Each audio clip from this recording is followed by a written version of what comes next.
Welcome to Kingdom News on God's Own TV.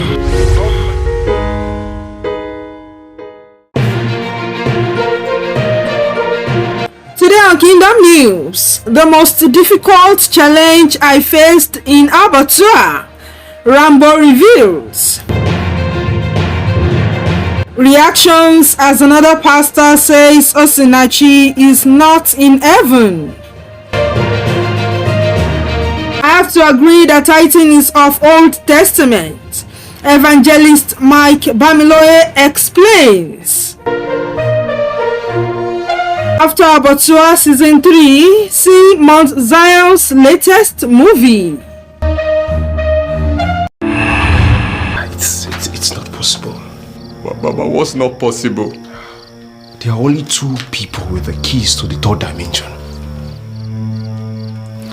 The Grandmaster and the first in rank, holder of the secrets here. Philip Oyeleye, a cast member of the just concluded third season of the Abattoir series, a Mount Zion Films production, has revealed some of the challenges he faced while shooting the series. While speaking on the Beyond Entertainment show with PVO, Rambo, as he is now popularly called, said that the scene where Rambo died towards the end of the series was very challenging for him. On the reason for his challenge, he said in the scene there was a mixture of fear, boldness, calmness, and many other emotions rolled into one. He said, in Abattoir, one of the most challenging scenes was where Rambo was supposed to die. There were a lot of mixed feelings in the scene. Fear, boldness, calmness, and everything together, plus the shouting and talking. We took the scene like 4 times. The stress was really affecting me and my entire body, and around that time, health-wise, I was strong. Another challenging scene, according to him, was when Rambo met Chief Duro Sanya in his home. Like many followers of the show, Philip Oyeleye said he was also very surprised to discover Rambo was the registrar's son, making the scene very captivating and emotional. In his words, when I read the script and discovered that Rambo is actually the registrar's son, I was wowed. I was like so with everything that played from the beginning. You know, that place was very emotional and captivating. It was a very good storyline. I loved the twist. He described the Abattoir location as a place where attention was given to the instructions of the Holy Spirit. He also praised Damilola Mike-Bamiloye for bringing out the best out of the cast members. In front, I cannot die. I am immortal. I am Rambo. One of the cast members of Abattoir Season 3, Oyeleye Philip, who played the role of Rambo, has revealed that he is now being approached by filmmakers in the Nigerian movie industry, also known as Nollywood.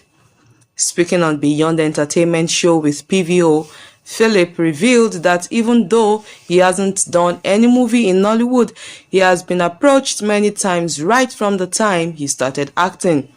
He said further that he knew right from time that his life was being channeled by God, hence his prayers that the Lord should always lead him. In his words, I have not done any movie with Nollywood, but I have been approached a lot of times by Nollywood filmmakers and actors, even when I started having interest in filmmaking. I have had friends, big guys, big uncles who felt like I can act, so I should come and join them, but after meeting them, I didn't really feel the vibes. I always knew right from time that my life was being channeled by God. There is this prayer I always say when I had not yet gotten the understanding of God. I do pray that God should directly or indirectly guide my steps, consciously or unconsciously. Speaking further, he added that one of the things that turned him off about Nollywood was the inability of the actors to practice what they are teaching in their movies. He said, I am this kind of guy that wants to find purpose in what I'm doing. There must be an essence, you know. So after doing this, what next? What is it teaching others? Is it really a message? Is it really teaching anything? In Nollywood, for example, you see someone acting as a pastor and deep within is an adulterer. I don't want to ever act or teach what I'm not in my movies. In the circular movie set, the person will be drinking alcohol because it's not time for shooting. I hate such contradiction. I believe if I'm teaching a message through my acting, then my life shouldn't contradict the message.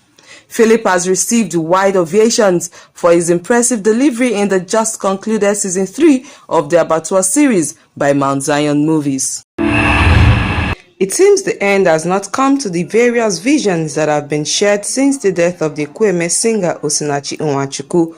All the way from Dar es Salaam, Tanzania, Pastor Allen Zirari has gone on to the social media to reveal what he saw concerning the late Osinachi. According to him, the singer didn't enter the gates of heaven. In a lengthy post he shared on Facebook, Pastor Allen said he heard God speak to him that he should announce how the deceased failed to make through the heaven's gate. He said God allegedly told him that she didn't make heaven because of worldly adornment. While backing up his points by quoting God's words to him, he wrote that God told him to go and talk about Osinachi Nwachukwu and how she failed to enter the gates of heaven because of worldly adornment. Allen also said that God confirmed that he gave Osinachi the gift of singing, but she failed to separate herself from worldly adornment, which did cost her access to heaven's gates. He said, "The Lord told me, it is true that I anointed her and I gave her the gift of worship. She was my servant, but she failed to separate from worldly adornment. As a result, she was not allowed to enter the kingdom of heaven because of worldly adornment." He also wrote that this is a very sad thing, saints. The Lord is very serious when it comes to his word. He does not change, nor will he change. If he says that no jewelry for his children, then we must obey his word regardless of where we congregate, he wrote. Meanwhile, many have gone to the page of the pastor to give a piece of their minds. Jonathan D. Anointed G. Outreach said, "I would have helped you understand the scripture by showing you what you were missing, but you came with threats and a closed door to learning." According to Udba Simeon the Rock, he said, "I never see a Muslim brother or sister against themselves, but in Christendom, we be against ourselves, manipulation full in the world today. May God help us."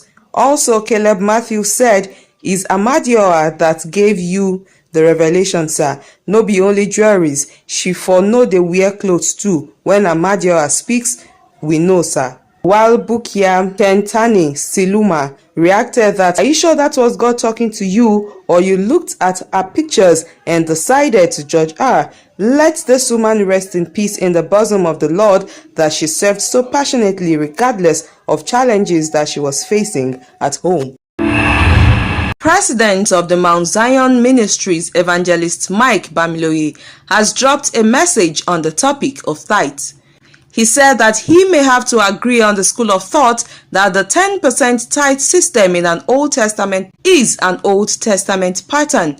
According to the drama minister, since the 10% tithe belonged to the Old Testament era, it would be better to stick to the 100% tithing pattern.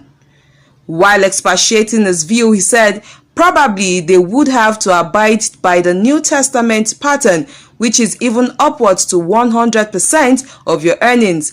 Peter left all the fishes at Jesus' command.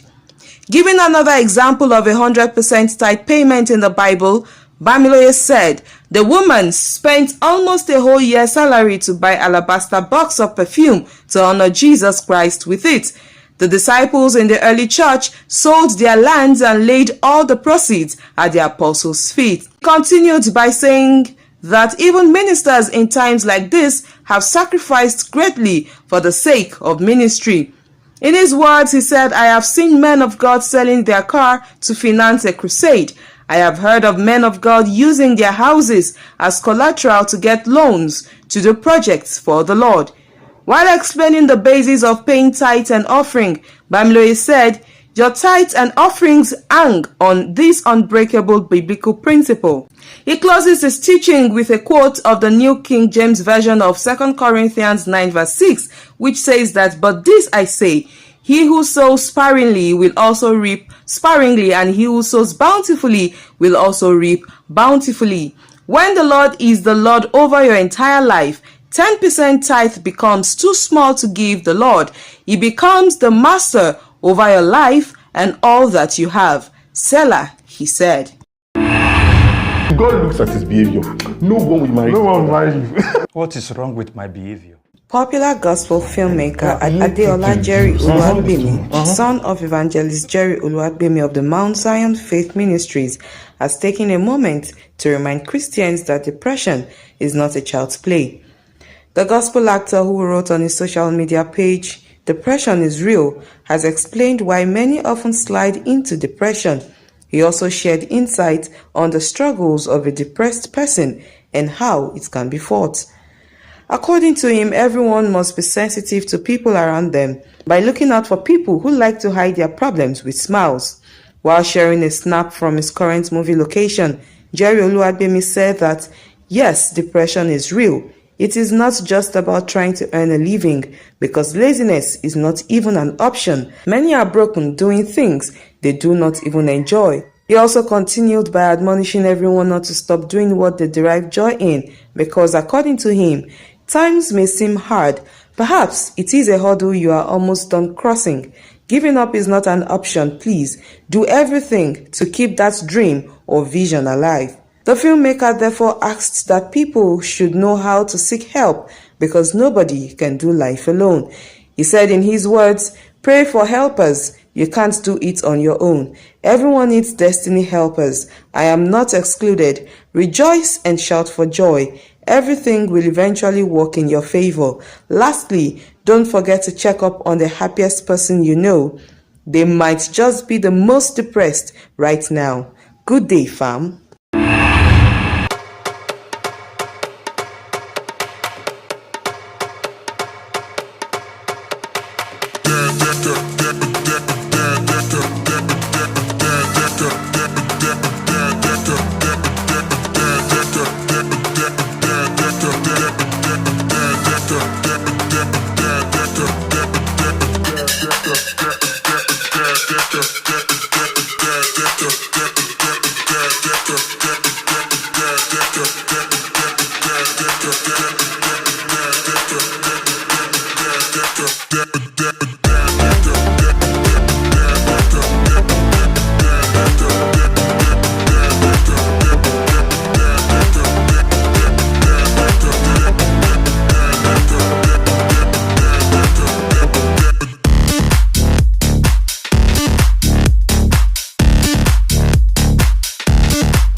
The head of politics and governance of the Redeemed Christian Church of God, RCCG, Pastor Timothy Olaniyan, has caused a heated controversy after declaring the All Progressives Congress APC presidential aspirant, Vice President Yemi Osinbajo, the only child of God and a pastor that has the capacity to change things up in Nigeria. While answering questions from members of the press at the inaugural conference of New Era Nigeria (NEN), a political movement with a vision to effect changes in governance in 2023, Olaniyan said, "Money politics in this country has led us to where we are now," claiming that Nigerians are used to selling their votes, which is a reason why many elected leaders don't fulfill their promises of making things better in the country. He said, People will promise heaven and earth, and at the end of the day, you see them giving 1,000 naira, 2,000 naira to eligible voters. After the election, you won't see any of their promises being fulfilled, and the people that gave money will not have access to these notable politicians. Olaniyan therefore admonished Nigerians to be sensitive and know what they want from their leaders. He said, "It is high time our eyes were opened. What we want is not those baits. We want somebody that will make a promise to our children and fulfill it. If you tell me education is going to be free, I want you to get there and make it free so that we would not continue to build up youths who have no future." He then vouched for Pastor Oshibajo, saying that as of today, Pastor Yemi Oshibajo is not just a pastor, he is still a child of God. There are many pastors who can decide to do rituals with a human skull and still claim to be a pastor. I am talking of a child of God.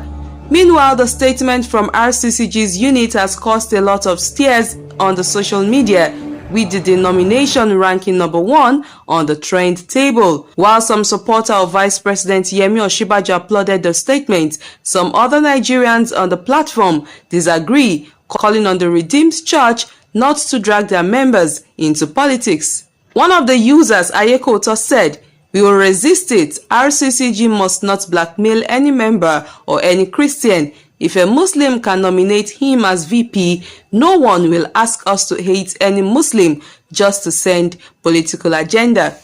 Anthony Asuko, a member of the RCCG, expressed his utter displeasure at the news, saying, "I am a member of RCCG, but you know what? This is disgusting nonsense. Apart from 10k trader money, Oshibajo and shameless vote buying has nothing to offer." Williams Olamide, on the other hand, threw his weight behind the RCCG for supporting Yemi Oshibajo, calling it a welcome development. He said, "The silence of the religious institutions concerning politics is enough. They need to be involved in politics for a better nation. RCCG supporting VP Oshibajo is a welcome development. VP was made in Lagos, but Tinubu made him the best candidate."